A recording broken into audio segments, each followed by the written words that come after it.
चलिए जी बात करते हैं हम डिफरेंशिएशन के बारे में बात चल रही थी और हमारा टॉपिक है लिमिट एंड डेरिवेटिव्स का। तो हमें क्या करना है, हमें डिफरेंशिएशन करके दिखाना है। हमसे डिफरेंशिएशन पूछा जाएगा साइन एक्स का, कोस एक्स का, टेन एक्स का, पर ये कहेंगे कि फर्स्ट प्रिंसिपल के अकॉर्डिंग करके दिखाइए। यानी कि ये समझिए कि डेरिवेटिव की सबसे पहली सीढ़ी है फर्स्ट प्रिंसिपल के अकॉर्डिंग हमें समझ में आता है कि साइन एक्स का डिफरेंशिएशन कोस एक्स होता है क्यों, या फिर कोस एक्स का डिफरेंशिएशन माइनस साइन एक्स होता है क्यों, टेन एक्स का सेक स्क्वायर होता है क्यों। ये हमें समझ में आता है फर्स्ट प्रिंसिपल के अकॉर्डिंग, है ना। नहीं तो हम रूल रट लेते हैं कि साइन एक्स का डिफरेंशिएशन कोस एक्स है। ये आपको रूल नहीं रटने हैं, मतलब याद तो करने ही है, पर आपको एक बार एक छोटा सा लिंक समझ में आ जाएगा कि ऐसा क्यों होता है। जब हमें ये लिंक समझ में आ जाएगा फिर अप्लाई करने में, याद करने में बड़ा आसान होगा। तो सबसे पहले हम पढ़ते हैं साइन एक्स का डिफरेंशिएशन कोस एक्स होता है, कोस एक्स का डिफरेंशिएशन माइनस साइन एक्स होता है, ये दूसरा पार्ट पढ़ेंगे हम। और एक पार्ट पढ़ेंगे हम टेन एक्स का डिफरेंशिएशन सेक स्क्वायर होता है। इन तीनों को कवर करेंगे। एग्जाम में 11th क्लास के पॉइंट ऑफ व्यू से देखें तो इनमें से कोई सा भी एक पूछा जा सकता है बाय द फर्स्ट प्रिंसिपल। आपको क्या करना है, आपको सबसे पहले लिख लेना है कि f x equals to sine x. फिर आपने इस x में एक h स्लाइटली हल्का सा बहुत नाम मात्र का चेंज ऐड कर देना है। तो यहाँ पर ध्यान देना है, जब आप ऐड करोगे ना तो आपने x को एंगल में बोला हुआ है और आपने x में h ऐड करा हुआ है, तो आप यहाँ पर एंगल में ही ऐड करोगे। मैंने बच्चों को ये मिस्टेक करते देखा, x प्लस h लिखते देखा है। इसमें और इसमें फ़र्क है, इन दोनों बातों में फ़र्क है। इस बात का मतलब है कि साइन का जो एंगल है वो x प्लस एच है, और यहाँ पर इस बात का मतलब है कि साइन का एंगल सिर्फ x है, और ये जो कंप्लीट टर्म कुछ भी बनेगी उसमें कोई एक टर्म h, कोई माइनर सा चेंज कुछ भी हो वो ऐड हो रहा है।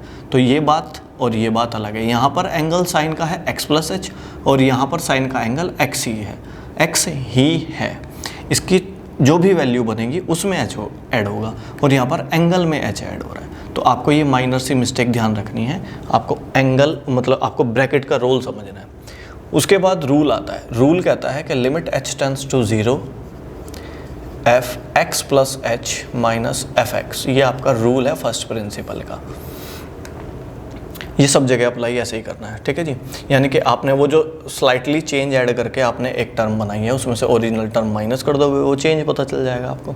ये कहना चाह रहे हैं, ठीक है जी। अब हम वैल्यू पुट कर देते हैं। ये फॉर्मूला अप्लाई करने के बाद आपको हमेशा प्रॉपर्टी लगानी है। Limit h tends to 0 f x plus h की वैल्यू है आपके पास sine x plus h. F x की वैल्यू है बच्चों आपके पास sine x divided by h. यहाँ पर एक बात पे गौर की जाए तो साइन एक्स प्लस एच की value, sine x plus h एक प्रॉपर्टी है, 11th क्लास की ही प्रॉपर्टी है, ट्रिग्नोमेट्रिक चैप्टर में हमने पढ़ा है। और ये प्रॉपर्टी है साइन ए कोस बी प्लस कोस ए इंटू साइन बी। टेंशन लेने की ज़रूरत नहीं है कि अगला स्टेप क्या होना चाहिए। मुझे साफ साफ दिखाई दे रहा है कि या तो कुछ कैलकुलेट कर लो, जोड़ लो, घटा लो, या फिर कॉमन ले लो। अब जो मैं इनको आपस में जोड़ ही नहीं सकता, घटा नहीं सकता, तो मैंने देखा कि साइन एक्स यहाँ पर भी है, साइन एक्स यहाँ पर भी है। साइन एक्स के अलावा कोई कॉमन ही नहीं है। इन दो टर्म में आप कुछ कॉमन नहीं ढूंढ सकते। आप फर्स्ट और सेकंड टर्म में कुछ कॉमन नहीं ढूंढ सकते। तो फर्स्ट और लास्ट में दिखाई दे रहा है साइन एक्स कॉमन दिखाई दे रहा है, तो हमने साइन एक्स कॉमन ले लिया। आपके पास बच जाएगा कोस एच माइनस 1। आपने यहाँ से साइन एक्स कॉमन लिया है तो कोस एच बचा, यहाँ से साइन एक्स कॉमन लिया है तो माइनस 1 बचा। इस टर्म में से मैंने कुछ कॉमन नहीं लिया तो मैंने इसको एज इट इज़ लिख दिया। गौर करने वाली बात एक ये भी है कि ये सारे के अपोन में है, चाहो तो आप अलग अलग के अपोन में भी लिख सकते हो, वो आपकी मर्जी पे डिपेंड करता है। ये हम सब जानते हैं कि हम लिमिट में ऐसे लगा सकते हैं, एक ही लिमिट लिख सकते हैं, ब्रैकेट लगा के आप एक ही लिमिट का यूज़ कर सकते हो। ओके जी, और आगे बढ़ते हैं। अब मैंने क्या किया, देखो इस बात का रीज़न अभी दूंगा मैं आपको। हमने क्या करा, क्योंकि हमें प्रैक्टिस हो रही है, हमने पीछे लिमिट के बहुत सारे क्वेश्चन करे हैं। मैंने क्या करा, इसमें से माइनस कॉमन ले लिया, तो आपके पास रिजल्ट आएगा minus sine x 1 minus cos H divided by H. अगर आप इस ब्रैकेट में से माइनस कॉमन ले लोगे, नेगेटिव टर्म पॉजिटिव हो जाएगी और ये पॉजिटिव टर्म नेगेटिव हो जाएगी, यानी कि फ्लिप हो गए। और मैंने पॉजिटिव पहले लिख दिया, नेगेटिव बाद में लिख दिया। यहाँ से मैंने कुछ कॉमन नहीं लिया है, ये मेरी टेंशन का कारण नहीं था, ये इजी है। अब ये जो लिमिट है आपके पास, ये लिमिट आप अलग अलग पे भी लगा सकते हो। अब ये लिमिट मैं अलग अलग पे लगा रहा हूँ। मैंने लिख दिया लिमिट h टेंड्स टू 0। अच्छा, ये लिखने से पहले एक चीज़ बता देता हूँ मैं आपको। हमने ना अभी प्रॉपर्टी पढ़ी है लिमिट की, लिमिट x टेंड्स टू 0 हो तो 1 minus cos x upon x की वैल्यू बच्चों 0 होती है, and limit x tends to 0 हो तो साइन x अपॉन x की वैल्यू 1 होती है। अब ध्यान देने वाली बात क्या है कि जो भी लिमिट होगी वही प्रॉपर्टी अप्लाई कराएगा। अगर यहाँ पे x 0 है तो कोस x और अपॉन में x ही होना चाहिए, तभी जाके 0 बनेगा। अगर लिमिट x टेंड्स टू 0 है तो साइन x अपॉन x ही 1 बनाएगा। अगर लिमिट h टेंड्स टू 0 होती तो साइन h अपॉन h को मैं 1 लिख सकता हूँ, फिर हमें लिमिट नहीं लिखनी। अब देखो ध्यान से, आपके पास क्या लिखा हुआ है। चलो जी हम क्वेश्चन पे ही आते हैं सीधे।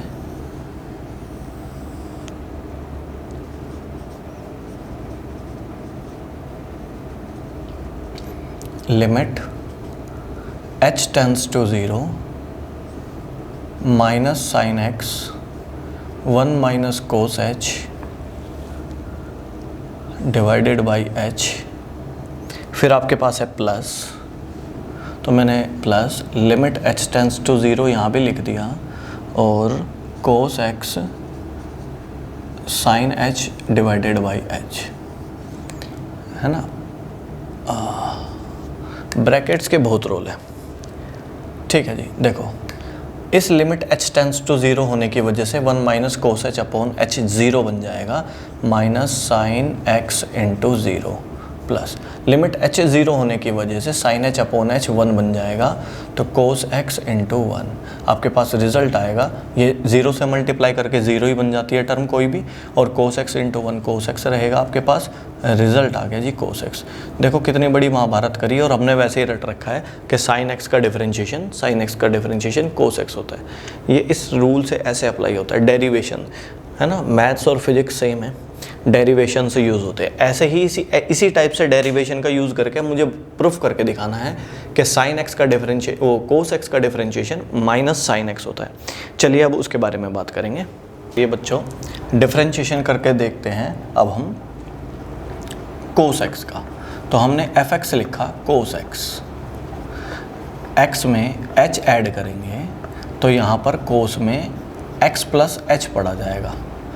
रूल है limit h tends to 0 f x plus h minus f x divided by h। Value put कर देते हैं, limit h tends to 0 f x plus h की वैल्यू है बच्चों cos x plus h, minus f x की value है cos x divided by h। Property apply कर देते हैं, 11th क्लास की ही प्रॉपर्टी है कोस a प्लस बी की। रूल बनता है cos a cos b minus sine a sine b, आपका a और b x और h है, माइनस कोस x लिखा हुआ है। अब ढूंढते हैं common, limit h tends to 0, है ना। कितने सिंपल स्टेप है। तो फर्स्ट टर्म में कोस x और लास्ट टर्म में कोस x कॉमन है। आपने कोस x कॉमन ले लिया, आपके पास यहाँ पर बच जाएगा कोस h और यहाँ पर बच जाएगा -1। ये वाली टर्म मैंने minus sine x sine h अलग लिख दी। क्या हम इन दो सब के अपोन में अलग अलग h लिख सकते हैं? आप कहोगे जी हाँ लिख सकते हैं, लिमिट h टेंड्स टू 0। फिर हमने वही रूल अप्लाई करा। क्या रूल था हमारा कि हम इसमें से माइनस कॉमन ले सकते हैं। Limit h tends to 0, minus common लेने के बाद ये नेगेटिव ये पॉजिटिव हो जाएगा। पॉजिटिव पहले लिख दिया, नेगेटिव बाद में लिख दिया। ऐसा किस लिए कर रहे हैं, हमने लास्ट टाइप में भी बात करी थी। ऐसा इसलिए कर रहे हैं हम क्योंकि 1 minus cos h upon h 0 हो जाएगा अगर लिमिट h टेंड्स टू 0 है, minus sine x sine h divided by h। अब हम यहाँ पर प्रॉपर्टी अप्लाई कर लेते हैं। लिमिट h टेंड्स टू 0 हो तो minus cos x 1 minus cos h divided by h, और ये लिमिट मैंने इसके साथ भी लगा दी, minus limit h tends to 0 sine x sine h divided by h। Rule के अकॉर्डिंग अब क्या होगा, ये 1 minus cos h upon h 0 बन जाएगा और लिमिट नहीं लिखी जाएगी क्योंकि मैं लिमिट की वजह से प्रॉपर्टी अप्लाई कर रहा हूँ। तो ये लिखा जाएगा minus cos x into 0 minus, और यहाँ पर भी लिमिट नहीं लिखा जाएगा क्योंकि साइन एच अपॉन एच को मैं अब लिख रहा हूँ 1। हमने रूल पढ़ा था, आप उसका रीज़न अब की बार फिर से दे सकते हो, because we know that limit x tends to 0 हो तो 1 minus cos x upon x की वैल्यू 0 होती है, and limit x tends to 0 हो तो साइन x अपॉन एक्स की वैल्यू 1 होती है। तो इस रूल के अकॉर्डिंग हमने ये लिखा है। ठीक है जी, 0 से किसी की भी मल्टीप्लाई करें 0 हो जाता है, 0 लिखने की ज़रूरत नहीं है, आपके पास बच गया बस minus sine x. This is your answer. आपको सिंपली ये बात समझ में आई होगी। अब बात करते हैं हम tan की। tan का डिफरेंशिएशन सेक स्क्वायर होता है कैसे। tan के केस में आपको थोड़ा सा ध्यान देना पड़ेगा। जैसे कि देखिए, हमने लिखा f x equals to tan x, फिर हम इसमें h ऐड करेंगे तो यहाँ पर tan x प्लस h हो जाएगा। रूल है limit h tends to 0 f x plus h minus f x divided by h। Value put करते हैं तो वैल्यू बनेगी tan x plus h minus tan x divided by h। Limit h tends to 0 चल रहा है। देखिए, अब यहाँ पर ध्यान से हमें क्या करना है, हमें ध्यान से tan की प्रॉपर्टी अप्लाई करनी है। tan की प्रॉपर्टी अप्लाई करेंगे तो ये क्या लिखी जाएगी, tan a plus tan b divided by 1 minus tan a into tan b।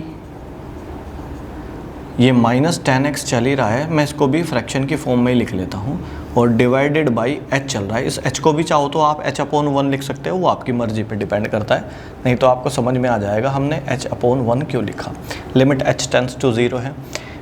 ये एक फ्रैक्शन है, ये एक फ्रैक्शन है। फ्रैक्शन आपस में जोड़ी या घटाई जाती है तो एलसीएम लेना पड़ता है। एलसीएम क्या कहता है, इस 1 की मल्टीप्लाई इधर कर दो और इसकी मल्टीप्लाई इधर कर दो और नीचे इन दोनों की मल्टीप्लाई कर दो।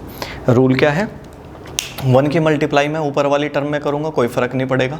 फिर जब इसकी मल्टीप्लाई करेंगे ना इससे, बस ये थोड़ा सा ध्यान से मल्टीप्लाई करनी है। ठीक है, 1 से मल्टीप्लाई करते हैं तो ये रह जाएगा आपके पास tan x plus tan h। फिर जब इसकी मल्टीप्लाई इससे करेंगे ना, क्योंकि ये नेगेटिव टर्म है, माइनस tan x की मल्टीप्लाई होनी है 1 minus tan x into tan h से। ठीक है जी, फिर इसकी और इसकी आपस में देखो रूल क्या है, इसकी मल्टीप्लाई इधर, इसकी इधर, इनकी आपस में।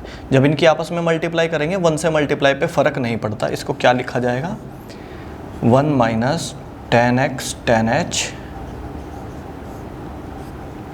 ये लिखा जाएगा।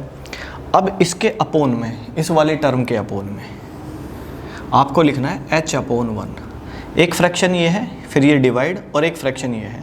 ये डिवाइड का साइन इनटू बन जाता है और ये फ्रैक्शन रेसिप्रोकल होके लिखी जाएगी। देखो ध्यान से सुनो, ये h अपॉन 1 रेसिप्रोकल होके लिखा जाएगा, 1 अपॉन h लिखा जाएगा। या फिर आप यूँ कह सकते हो कि 1 ऊपर मल्टीप्लाई में जाएगा, फ़र्क नहीं डालेगा, तो h नीचे मल्टीप्लाई में आ जाएगा। ये इंपॉर्टेंट स्टेप है, इसमें आपके स्टेप सही होने चाहिए तो आपकी कैलकुलेशन बिल्कुल सही चलती रहेगी। ठीक है जी, अभी मुझे कुछ समझ नहीं आ रहा तो मैं अंदर मल्टीप्लाई करके देखता हूँ क्या रिजल्ट बनता है। हमारे पास लिखा हुआ है लिमिट h टेंड्स टू 0। ये tan x plus tan h तो ऐसे ही चलता रहेगा। ये माइनस tan x की मल्टीप्लाई जब मैं 1 से करूँगा तो माइनस tan x लिखा जाएगा। माइनस tan x की मल्टीप्लाई जब इधर करेंगे तो ये माइनस की मल्टीप्लाई माइनस से होके प्लस बन जाएगा। tan x की tan x से मल्टीप्लाई होगी तो tan स्क्वायर बन जाएगा, और tan h आपके पास एज इट इज़ लिखा हुआ है और अपोन में चल रहा है h into 1 minus tan x into tan h। Limit की प्रॉपर्टी ये कहती है कि तब तक आप लिमिट पुट नहीं कर सकते जब तक नीचे फ्रैक्शन में 0 क्रिएट हो रहा हो। अब नीचे 0 बन रहा है, अगर मैं h की जगह 0 रख दूँ तो ये 0 इंटू कुछ भी 0 बन जाएगा, और फ्रैक्शन में 0 आते ही इन्फिनिटी होगा, जो हम नहीं बना सकते। अब मुझे थोड़ा सा ध्यान देना पड़ेगा। tan x से tan x कैंसिल हो गया, पॉजिटिव नेगेटिव आपस में कैंसिल हो रहे हैं। आप देखो tan h और tan h कॉमन आ रहा है, आपने tan h कॉमन ले लिया, आपके पास यहाँ पर 1 बच जाएगा, यहाँ पर प्लस के tan स्क्वायर x बच जाएगा। नीचे आपके पास ये h है जो आपको 0 बनाता है। लिमिट h टेंड्स टू 0 अभी पुट नहीं कर सकते क्योंकि इस h की वजह से 0 बन रहा है। अब देखो ये h कैसे गायब हो रहा है। Limit h tends to 0। हम एक प्रॉपर्टी और जानते हैं, लिमिट में ही पढ़ी हमने, अगर limit h x tends to 0 हो तो जैसे sin x अपॉन x 1 होता है ऐसे ही tan x अपॉन x भी 1 होता है। अब मेरे पास लिमिट h टेंड्स टू 0 है तो tan h अपॉन h 1 बन जाएगा। जो लिमिट में होगा वही एंगल में और फ्रैक्शन में होना चाहिए। जो लिमिट 0 है वही tan के साथ है और वही ऐसे फ्रैक्शन में है। तो लिमिट h टेंड्स टू 0 होने की वजह से tan h अपॉन h 1 बन जाएगा। क्योंकि मैं प्रॉपर्टी अप्लाई कर रहा हूँ तो अगर कहीं h होगा तो वहाँ पर 0 पुट करना पड़ेगा। अब limit h tends to 0 put कर रहे हैं तो tan h अपॉन h तो बन रहा है 1 प्लस tan स्क्वायर बन रहा है sec स्क्वायर। ऊपर कहीं और h नहीं है इसलिए h की जगह 0 नहीं पुट करना, बस h की जगह 0। इस h टेंड्स टू 0 की वजह से tan x अपॉन h तो 1 बन गया, यहाँ तक 1 बन चुका है, इसको sec स्क्वायर लिख दिया। अब यहाँ पर घुसते हैं, 1 माइनस tan x, सिर्फ यहाँ पर h है तो मैं यहाँ पर h की वैल्यू पुट कर देता हूँ 0। ओके जी, ऊपर आ गई calculation sec square x upon 1 minus tan x और tan 0 की वैल्यू होती है 0।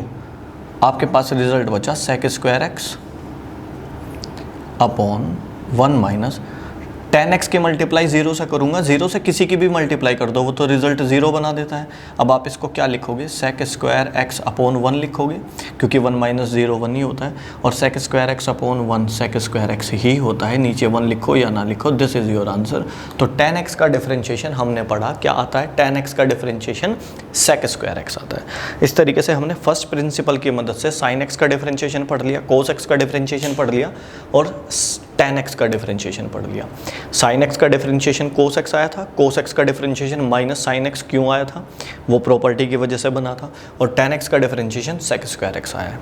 आई होप बच्चों आपको ये अच्छे से समझ में आई होगी बात। फर्स्ट प्रिंसिपल से आपसे ये 3 चीज़ों में से एक ज़्यादातर पूछी जाती है, sin x का, cos x का या फिर tan x का डिफरेंशिएशन करके दिखाइए बाय द फर्स्ट प्रिंसिपल।